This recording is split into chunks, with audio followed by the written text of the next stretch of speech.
Miracle Rogue is one of the strongest decks in the current format, but if your pop-off turns look like this, you're not winning as many games as you should. That was an intro from the last video that I made on Miracle Rogue. If a AAA gaming studio can reuse assets, why can't I?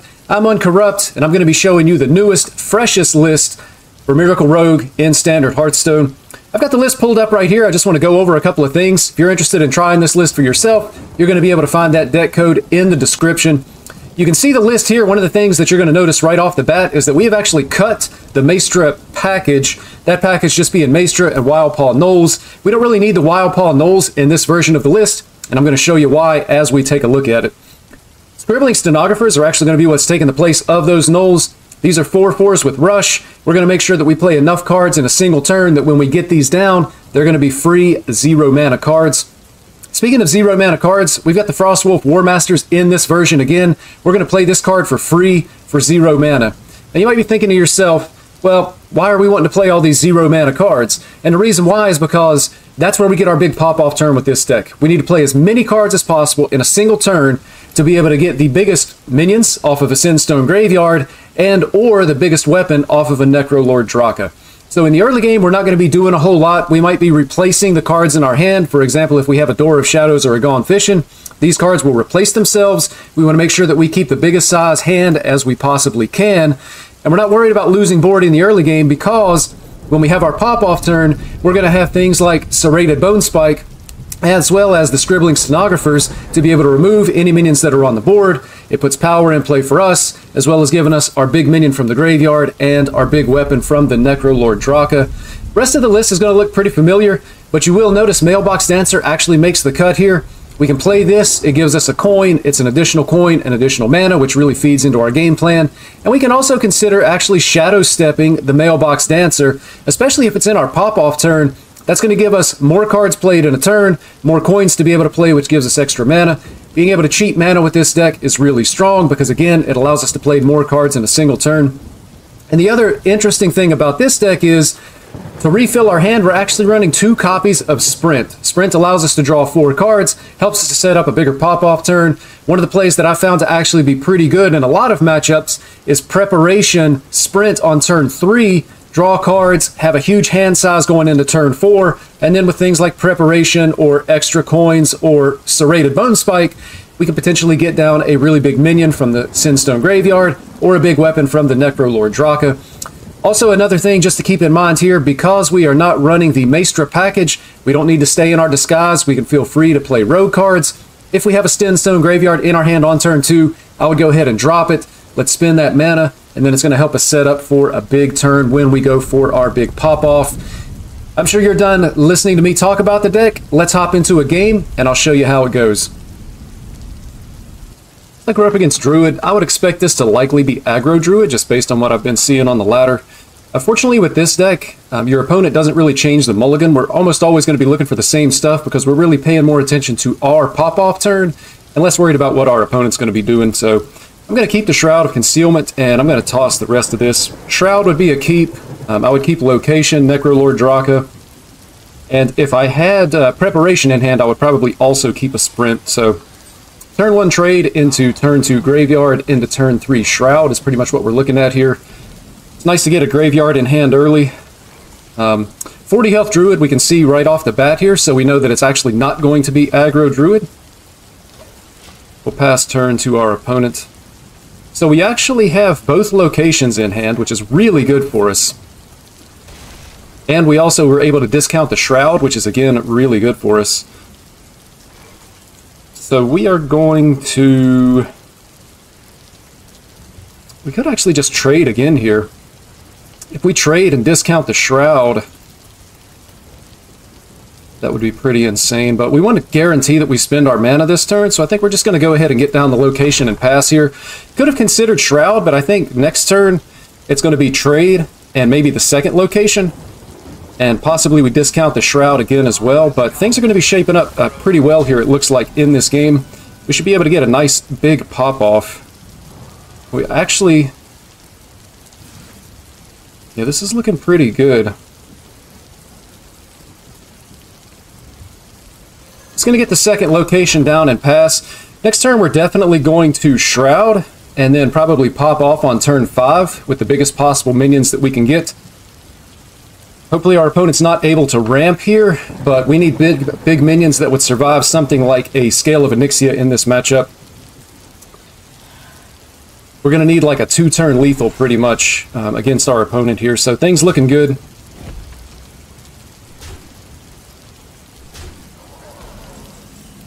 And Backstab is also going to be a nice pickup for us, so we're going to start with the trade. And actually, I probably should have played Shroud first, because I would want to discount some of these 1-cost cards. And we pick up the Necrolord Draka, so this is like really, really insane for us. Because we're going to get double location plus the weapon next turn, so we know that we're going off next turn. We're going to want to play as many cards as we can. We've got a good backstab target here. The Stenographer is going to be able to remove this 3/4. And we're going to be able to dredge and draw. There's just a lot of things that we're going to be able to do here. Our opponent ramping. It's going to be good for them. It's possible they can get the big taunt with a Miracle Growth, but we're not going to worry too awful much about that. There's a Cutlass. So we're actually going to start with the coin and go on fishing. And we're going to take...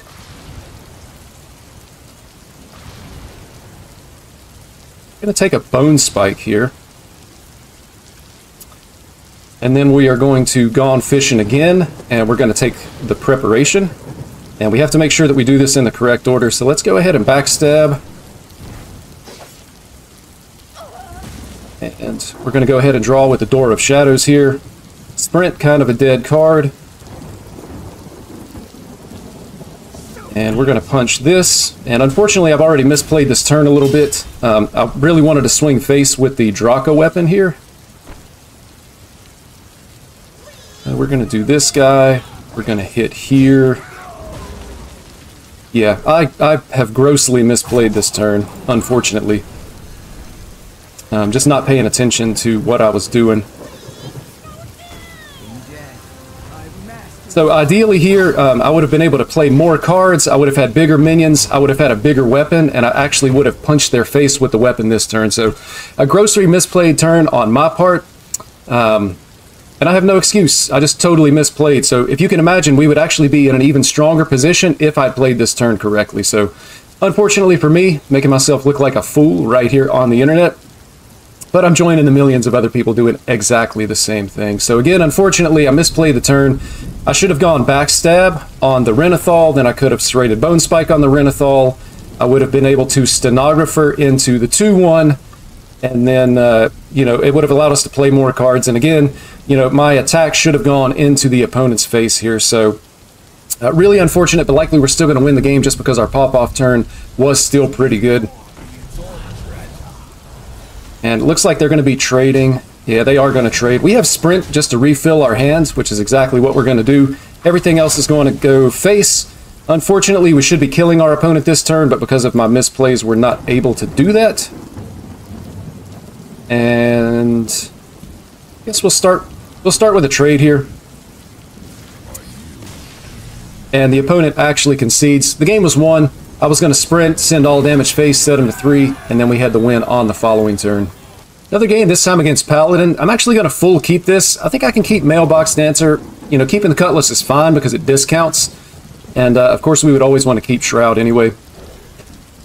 So I can't emphasize enough how poorly I played that pop-off turn last time. And what I would do differently is I would spend my opponent's turn before the pop-off. I would want to spend time thinking about exactly what I wanted to be able to do. Unfortunately, I just blew it, and that happens sometimes. You know you're going to be on a timer. You don't want to rope when you're playing this deck. You need to be able to really get stuff down.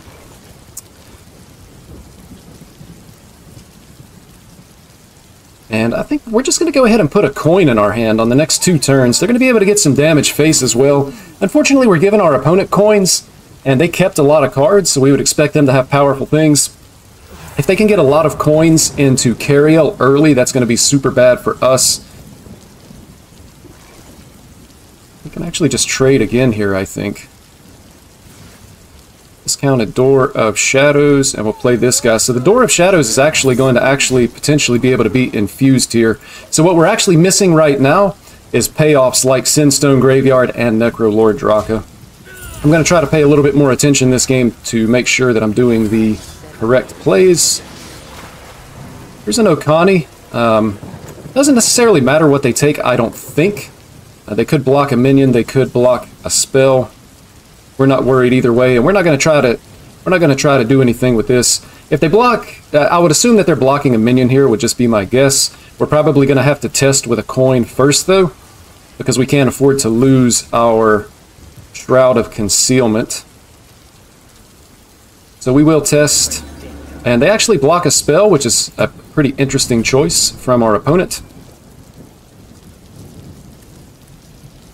And again, we're just kind of left with being in the unfortunate position that we don't have any payoff cards. If we don't hit a Graveyard or Necrolord Draka, we actually can't pop off. Our pop-off turn is going to be huge, but we have to have a payoff, and ideally we would want 2 payoffs, I think, in this matchup.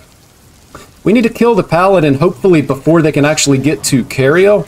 They're likely not going to be able to threaten our life total here, so we're going to try to bide our time as much as possible. Excuse me, as much as possible.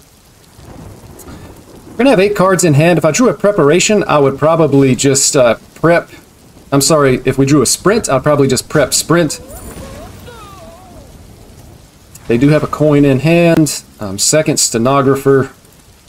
Door of Shadows is infused. I think we do it. We need to thin our deck here. We need to hit some other things. And I think I'm going to use this over here just to soften that minion up, and then I'm going to swing face and re-dagger. Again, still just looking for some type of payoff for all the cards that we have in our hands. We're going to be able to play our minions for 0 mana. We have 2 preps, we still have a Bone Spike, we have a coin, but we're going to have to go soon because our opponent does have a coin in hand, and they could potentially coin Cariel. The board is also starting to get just a little bit threatening. We can't afford to take all this damage. So we're going to have to make a move. We might be able to wait 1 more turn. Now we do pick up a Gone Fishin'. I think we start with the coin here, because we want to be able to draw this card immediately. And we, again, just need to draw more cards. We have 8 in hand, so we're going to go ahead and prep out the sprint. This is going to give us a full hand. And we do manage to hit a Graveyard here. So we can actually just trade this, and then we're going to get down the Sinstone Graveyard, and we're going to pass turn back to our opponent. So next turn, we're definitely going in. We're going to draw card number 10. We can go prep Shroud of Concealment, and then from there we're going to just do as much as we can, playing cards, getting down big minions, and I believe we're going to be guaranteed Necrolord Draka. We're going to draw Edwin and Draka off of the Shroud. We need to remove the highest attack minions that we possibly can from our opponent's board. We just need to make sure that they can't kill us, and we're going to be setting up lethal for the following turn. So that's our plan here. Shouldn't be anything too complicated as far as how we're going to do this. But we do need to make sure that we remove as much power from the board as possible because we don't want to be dead. And they're actually going to draw Cariel. Guaranteed. So we need to not be dead. A Bone Spike is a good pickup. We're going to go ahead and prep Shroud. There's our Necrolord Draka. We'll be able to play both of these guys. And we're going to go ahead and get down all of our free stuff.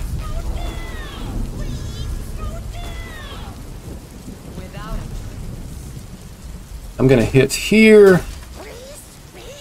This guy goes here. We are going to Bone Spike there. We are going to Bone Spike on the 5-2. And unfortunately, it looks like we're actually just dead here. So you can see the pop-off came just a little bit too late. I'm going to go ahead and finish out the turn just so you can see what it looks like here, but unfortunately we hit our payoffs too late with this deck. But you can see that we get the nice big 11 attack weapon, and then we get the 12 health minion. So unfortunately we lost this game. The payoffs didn't come early enough. That is how you lose, but you can see how you put together these pop-off turns. It's possible that I might have waited just a little bit too long and needed to address the board, but you get the idea. That's how the deck is played. I'm Uncorrupt. Thank you for watching.